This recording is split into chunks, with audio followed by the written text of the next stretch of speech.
Nitong Hulyo, sinimula na po ang ating Feed the Child Project sa bayan ng Haro, Leyte. Bahagi po yung project na yan ang ating 2013 Give a Gift Christmas Project.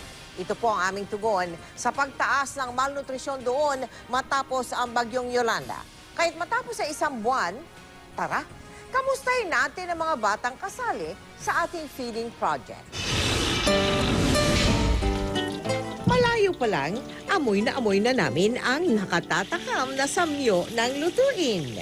Mga nakangiting nanay na nag-ala chef ang sumalubong sa amin. Hello, Mama Puso! Ito kami nagpipritong baboy para sa mga anak namin. Ito ko rin kami nagluluto ng pakbit, nagulat sa mga bata. Sa hirap ng buhay matapos ang bagyong Yolanda, madalas sa dilatang pagkain na bubuhay ang kanilang mga pamilya. Kaya laking tulong sa kanilang mga anak ang mga pagkaing ating handog.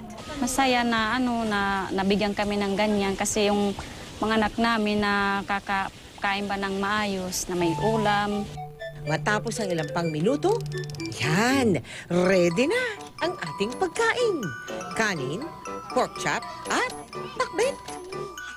Sa pagkain ito, 800 calories ang makukuhang nutrisyon ng mga bata.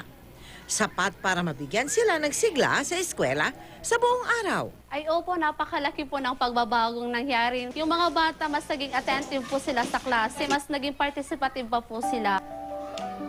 Maganang kumain ng mga chikiting.